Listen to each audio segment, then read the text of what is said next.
하나님 말씀 여호수아 20장 9절 말씀 한 절만 보겠습니다. 구약 성경 350쪽입니다.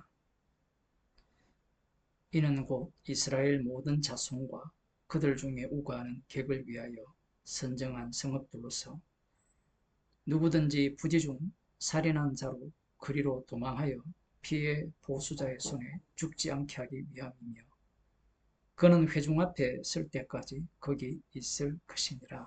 아멘. 민수기 35장 15절을 보겠습니다. 이 도피성에 피할 수 있는 사람이 누군가? 이 여섯 성읍은 이스라엘 자손과 타국인과 이스라엘 중에 우거하는 자의 도피성이 되리니 무릇 그릇 살인한 자가 그리로 도피할 수 있으리라. 이렇게 말씀하고 있습니다. 이스라엘 자손이 약속의 땅에 들어가게 되면 그곳에는 이방인들도 거주할 수 있고, 그리고 이방인 중에 나그네도 있다라는 겁니다.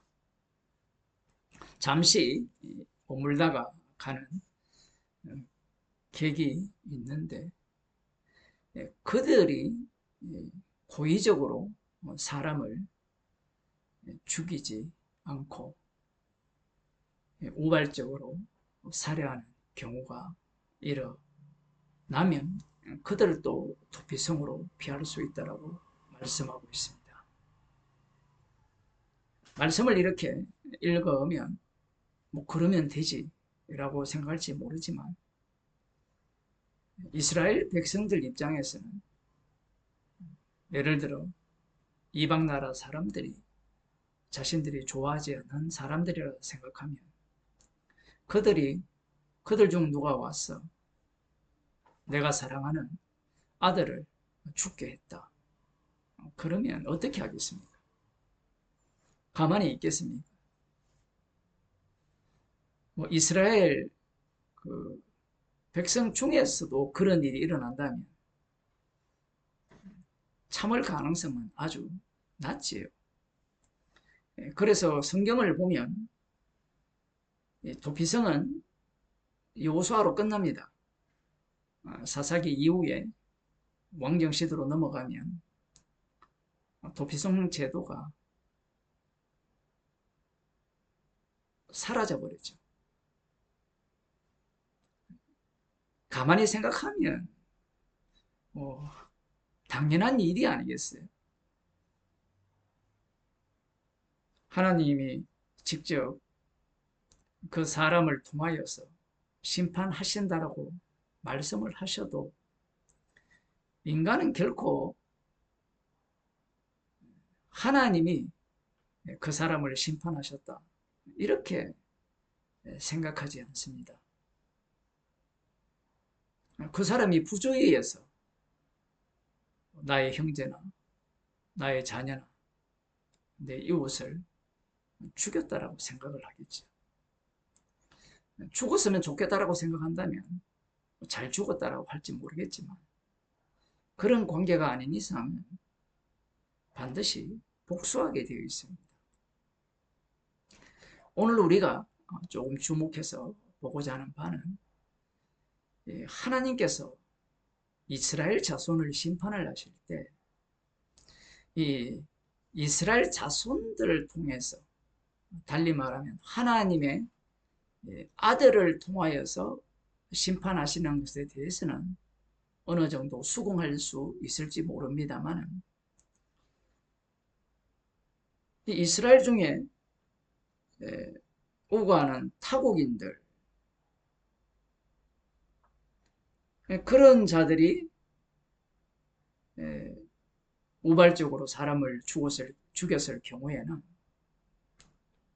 그것조차도 하나님의 손에 의해서 하나님께서 사용하신 손이 된다라는 겁니다.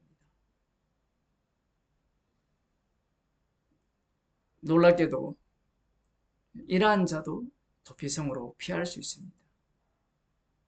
물론 할례를 받은 이스라엘 중에 거하는 타국인이다. 이렇게 보면 별 문제가 없을지 모르지만 민수기 35장에서는 그러한 조건을 말씀하지 않습니다.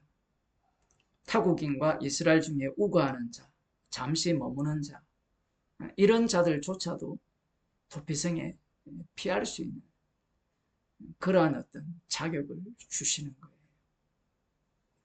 이들조차도 대제사장이 죽게 되면 역시 자기 본국으로 돌아갈 수 있는 그러한 자격이 주어집니다. 그러면 이걸 보고 우리는 또 구원론으로 연결시키려고 하겠죠. 그러니까 성경이 해석이 엉터리가 되는 거예요. 기독교 2000년의 역사도 그렇고 유대교도 그렇고 성경을 인간 구원론 중심으로 해석해 왔기 때문에 이런 본문들을 보면서 십자가가 밝히 보이지 않는 겁니다. 이스라엘 입장에서는 하나님도 믿지 않는 사람을 통하여서 우상 숭배하는 자를 통하여서 하나님의 백성을 심판할 수 있느냐, 이러한 의문이 생길 수 있겠죠. 이사야 10장을 보겠습니다.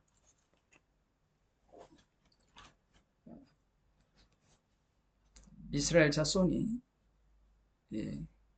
여호와 하나님께 범죄했죠. 그 대표자인 아하스 왕이 이사야 선지자의 말을 듣지 않습니다.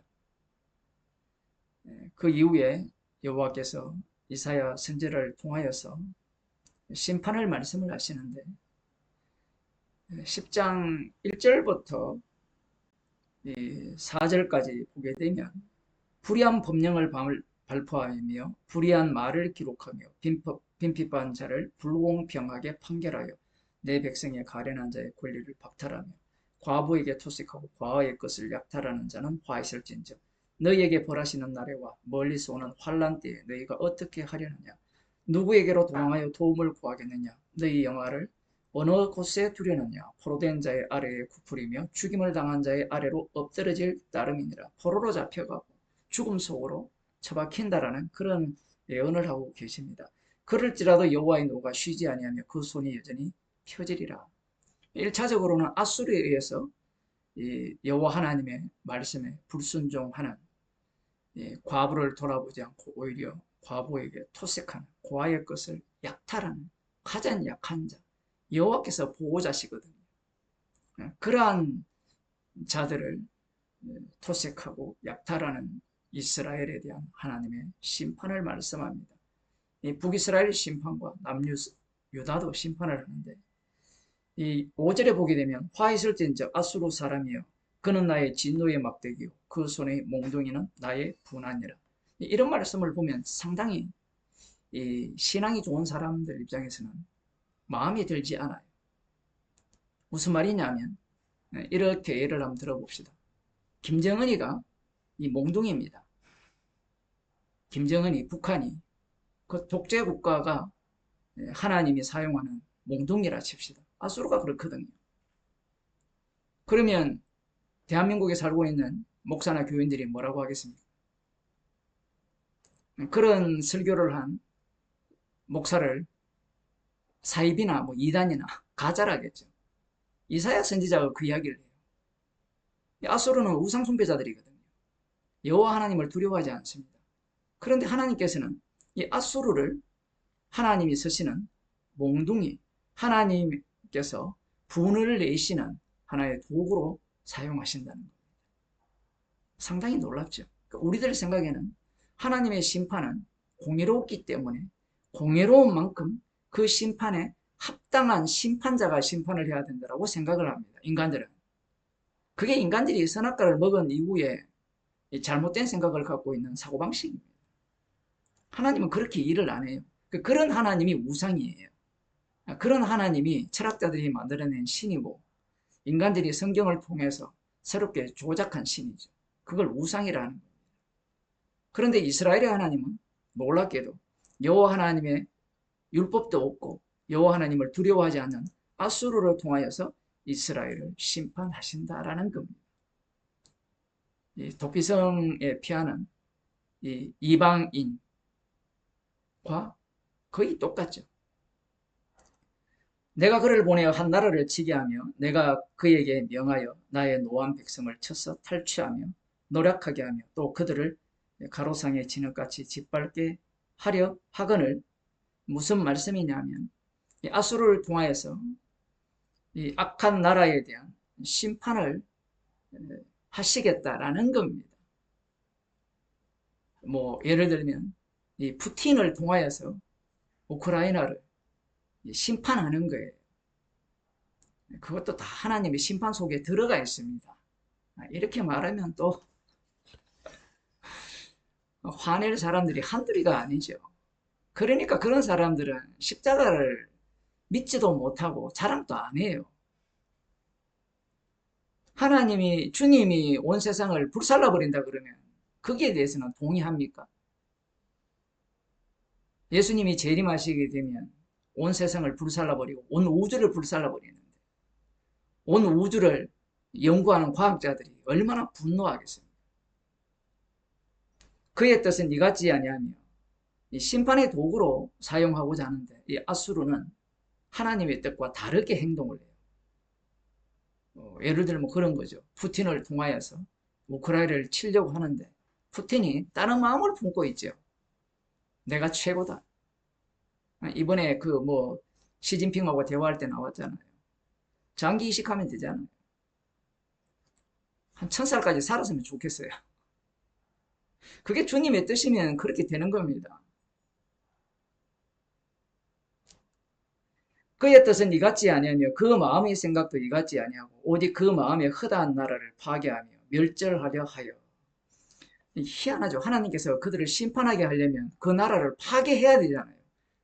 그런데 그 파괴하는 것 자체가 하나님 보시기에 악하다라는 겁니다. 하나님의 뜻과 다르다라는 거예요. 그게 그 뒤에 나오는데 이러기를 나의 방백들은 다 왕이 아니냐 이렇게 교만한 거예요. 자신의 부하들이 웬만한 나라들의 왕보다 더 뛰어나다라는 이야기죠. 갈로는 갈그미스와 같지 아니하며 하맛은 아르밧과 같지 아니하며 사마리아는 다메섹과 같지 아니하며. 여기 보면 사마리아와 다메섹밖에 이름 모르겠죠. 그것밖에 몰라도 돼요. 지금 이 아수르가 점령한 도시들입니다.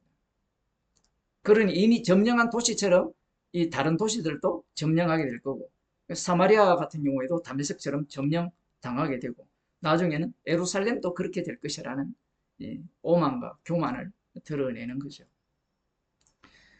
내 손이 이미 신상을 섬기는 나라에 미쳤나니 그 조각한 신상이 예루살렘과 사마리아의 신상보다 더 뛰어나다라는 겁니다.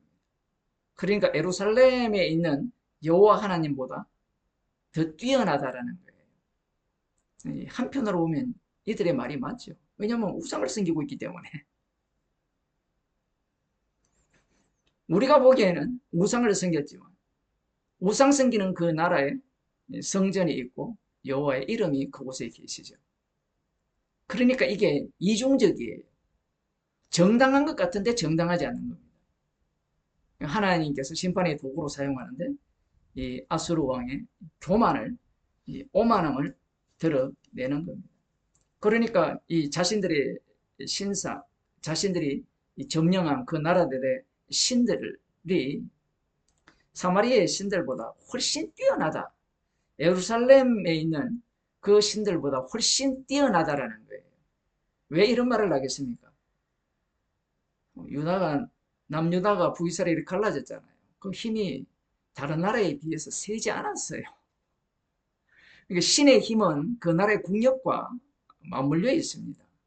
그러니까 이 예루살렘이나 사마리아나 별거 아니라는 거예요. 내가 사마리아와 그 신상에게 행한 같이 이 북이스라엘을 멸망하잖아요. 그 신상에게 행한 같이 예루살렘과 그 신상에게도 행치 못하겠느냐 하도다. 얼마든지 할 수 있다는 거예요. 여호와는 아무것도 아니라는 겁니다. 이러므로 주 내가 나의 일을 시온산과 예루살렘에 다 행한 후에 아수르 왕의 완악한 마음의 열매와 높은 눈의 자랑을 보여라리라. 하나님께서 희한하게 일을 하시죠. 이스라엘에게 이 법을 주시고 그 법을 범하니까 하나님께서 이 아수르라는 몽둥이를 통하여서 이스라엘을 심판하시고 그 심판하는 가운데 하나님의 율법과 전혀 관련 없는 이 아수르, 이 나라가 하나님의 심판을 받게 되는 그러한 어떤 상황에 내몰리게 됩니다. 그래서 15절을 보면 도끼가 어찌 찍는 자에게 스스로 자랑하겠으며 톱이 어찌 켜는 자에게 스스로 큰 체하겠느냐. 이는 막대기가 자기를 드는 자를 움직이려 하며. 이게 이제 예수님이 오실 때 로마 제국이 이런 모습을 보이잖아요. 자신이 스스로 신이라 하잖아요. 그런 시절이 오게 됩니다.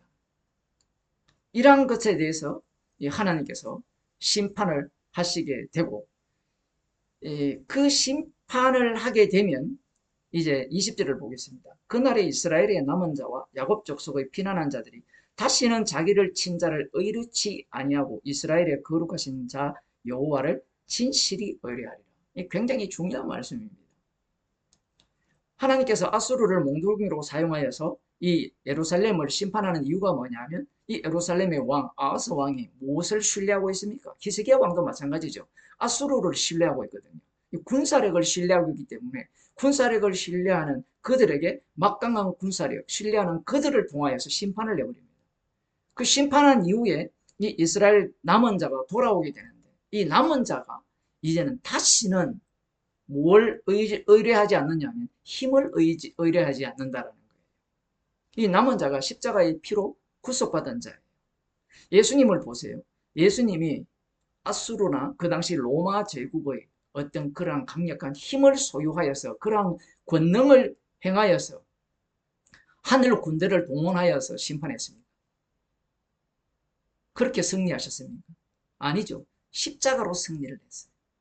그래서 십자가 안에 있는 성도들은 다시는 뭘 의뢰하지 않느냐면 힘을 의뢰하지 않아요. 그게 성도들입니다. 그런데 오늘날 교회가 뭘 의뢰해요? 돈을 의뢰하고 세상 권세를 의뢰하고 사람 수를 의뢰하잖아요. 그런 모습을 보면 이 말씀 속으로 들어가 본 적이 없는 자들입니다. 그리스도 안에 있는 자들은 다시는 힘을 의뢰하지 않는 자들이에요.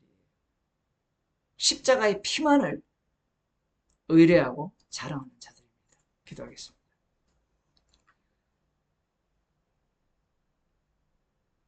주께서 저희들을 긍휼히 여기시사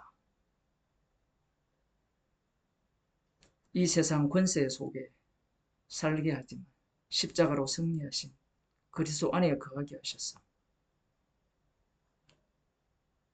이 세상 권세자가